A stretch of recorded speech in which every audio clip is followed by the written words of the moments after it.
یا بعض اوقات وہ کیا ہوتا ہے جیسے بچوں والی عادت ہو جاتی ہے بڑے ہو کر، تو اولاد ان کے ساتھ کیا معاملہ کرتی، جیسے کسی بچے کو ڈانٹ ڈانٹ کے روکا جا رہا ہوتا ہے.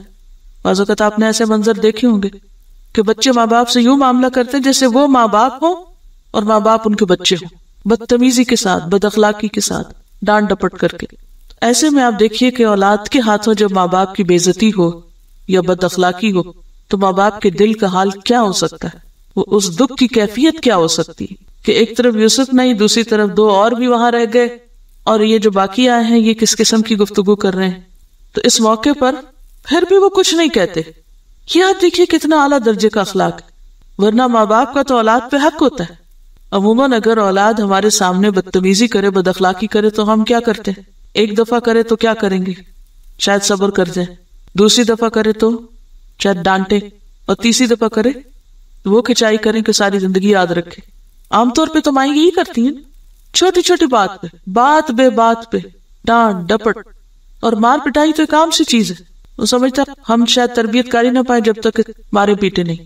کہتے کیا اپنے بچے ہیں نا، تو خواہ اپنے بچے ہیں پھر بھی یہ اخلاق سے گری ہوئی بات ہے کہ انسان ہر وقت ان کو ڈانٹ ڈپٹ کرتا رہے، یا ان کے ساتھ چیخ چلا کے معاملہ کرے، یا ان کی بدتمیزیوں پہ ہر وقت ان کو احساس دلاتا رہے. تو بہترین تربیت کا ایک طریقہ یہ بھی ہے کہ انسان دوسروں کی غلطیوں پر درگزر کرے. اس سے شان میں فرق نہیں آتا. بعض اوقات لوگ کیا سمجھتے ہیں کہ اگر ہم نے اپنے سے چھوٹے کی غلطی پر درگزر کیا تو کیا ہوگا؟ ہماری بے عزتی. ہماری عزت اس میں ہے کہ ہم ان کو کس میں رکھیں؟ اپنے روب میں رکھیں. لیکن یہاں پر آپ دیکھیں کہ کس قدر بردبار اور متحمل اور صاحب علم اور اللہ کے قریب اور سارے دکھ سہ کر پھر کیا کہتے ہیں؟ انما اشکو بثی وحزنی الی اللہ واعلم من اللہ ما لا تعلمون. اور میں اللہ کی طرف سے وہ جانتا ہوں جو تم نہیں جانتے. اور آپ دیکھیے کہ جتنا زیادہ انسان جانتا ہوتا ہے اس کے دکھ اتنے زیادہ بڑھ جاتے ہیں. کسی چیز کے بارے میں لا علم ہونا انسان کو بے فکرہ بنا دیتا ہے، بے پرواہ کر دیتا ہے. لیکن جب کسی بات کا پتہ ہو، اور پھر خاص طور پر آخرت کہ غلط کام کا انجام کتنا غلط ہے. اب ایک عام دنیا دار باپ، اس کے لیے تو بچوں کی نافرمانی زیادہ سے زیادہ کیا غم کا سبب ہوگی کہ بچے میری بات نہیں مانتے. لیکن جس باپ کو یا ماں کو یہ پتا ہو کہ ان کی نافرمانی ان کی دنیا نہیں آخرت کے لیے بھی نقصان دہ، تو اس کا دکھ کتنا بڑا ہوگا، کتنا زیادہ ہوگا. بعض اوقات انسان دیکھے نا خود غرض ہوتا ہے، وہ کہتا ہے اچھا انہوں نے میرے ساتھ اچھا نہیں کیا. بہت سے ماں باپ بددعائیں دینا شروع کر دیتے ہیں. یہ بڑی کامن سی بات. اچھے بڑے سمجھدار لوگ چھوٹی چھوٹی بات پر بددعائیں شروع کر دیتے، دھمکیاں دینے لگتے. تم دیکھنا تو صحیح تمہارے ساتھ ہوتا کیا ہے. اب آپ دیکھیں کہ ایک دنیا پرست شخص تو یہ باتیں کر سکتا ہے، لیکن جس کو یہ یقین ہو کہ آخرت میں پکڑ ہے تو وہ اپنے کسی عزیز پیارے کے لیے اب اس کی آخرت کو بھی بگڑتے نہیں دیکھ سکتا.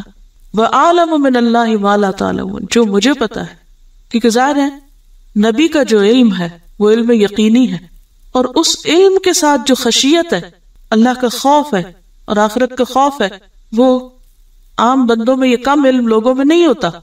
کیونکہ انما یخشی اللہ من عبادہ العلماء. ایک عام شخص کے لیے اگر بچہ بات نہیں مانتا تو اس کو دکھ کیا ہوتا ہے کہ میری دنیا کا کیا بنے گا، پھر مجھے کون میرے بڑھاپے میں دیکھے گا، مجھے کون سپورٹ کرے گا، میرے لیے کون کمائے گا. یہی زیادہ فکر ہو سکتے ہیں. بس اس کے غم یہی جا کے رک جاتے ہیں.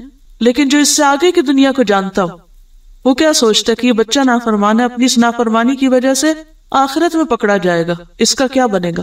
تو اس کو آخرت کا غم زیادہ غمگین کر دیتا ہے. لیکن ان سب غموں کا علاج وہ کیا کرتے ہیں؟ اللہ سے دعا، اللہ سے شکوہ. اللہ سے شکوہ اس بات کا نہیں کہ اللہ تو نے مجھ پہ یہ غم کیوں ڈالا.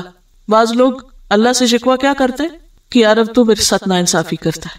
اور بعض لوگ اپنے غم کا شکوہ کرتے ہیں، اپنی حالت کا شکوہ کرتے ہیں کہ یا رب میں کمزور ہوں، میرا حال یہ ہے، یا میرے ساتھ فلاں شخص ایسا کرتا ہے. اس بات کا شکوہ نہیں کہ یا رب تو میرے ساتھ ناانصافی کرتا ہے. کیونکہ بعض لوگ رب سے جو شکوہ کرتے ہیں وہ کس بات کا کرتے ہیں کہ اللہ تعالیٰ نے نعوذ باللہ ہمارے ساتھ اچھا نہیں کیا. تو بندہ مومن ایسا کوئی شکوہ نہیں کرتا. اس کو پتا ہے کہ میرے رب کا ہر معاملہ میرے ساتھ خیر کا ہی ہے. یا بنی اذهبوا، اے میرے بچوں جاؤ، فتحسسوا من یوسف، کھوج لگاؤ یوسف کی، ڈھونڈو یوسف کو. تحسس حس کہتے ہیں، اس کا روٹ ہے ہے سین سین، حس. حس کہتے ہیں سینس کرنے کو، محسوس کرنے کو. یعنی ایک چیز ہوتی ہے نا، اسی سے حواس خمسہ ہے، 5 حواس، یعنی دیکھ کے، سن کے، سونگ کے، چکھ کے، چھو کے.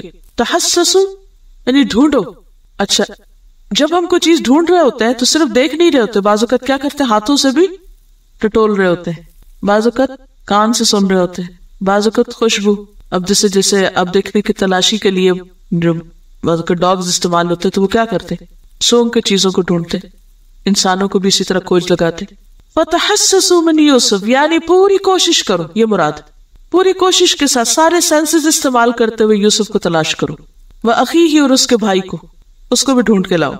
وَلَا تَيْأَسُوا مِن رَوْحِ اللَّهِ، اور نہ تم مایوس ہو اللہ کی رحمت سے. روح کا لفظ جو ہے اس کے بہت سے معنی، رحمت، راحت، خوشی، سرور، تازگی، آسائش. اللہ کی رحمت، اللہ کی طرف سے ملنے والی راحت، سکون، خوشی، اس سے تم مایوس نہ ہو. اب آپ دیکھیں کہ جو غم بڑھ رہا ہے ان کی امید بھی اتنی بڑھ رہی ہے. انہو، بے شک بات یہ ہے، لا ییأس من روح اللہ، نہیں مایوس ہوتے اللہ کی رحمت سے، الا القوم الکافرون، مگر کافر لوگ جو اللہ کو نہیں مانتے. مایوسی ان کو ہوتی جن کو یہ یقین ہے کہ اللہ کی رحمت بہت وسیع ہے اور اللہ کی قدرت بہت بڑی ہے. ان کی زندگیوں میں پھر مایوسی نام کی کوئی چیز نہیں ہوتی، وہ ہمیشہ پر امید رہتے ہیں. تلاوت سنیے اور اس کے بعد کوئی چیز ذہن میں آئے تو پوچھیں.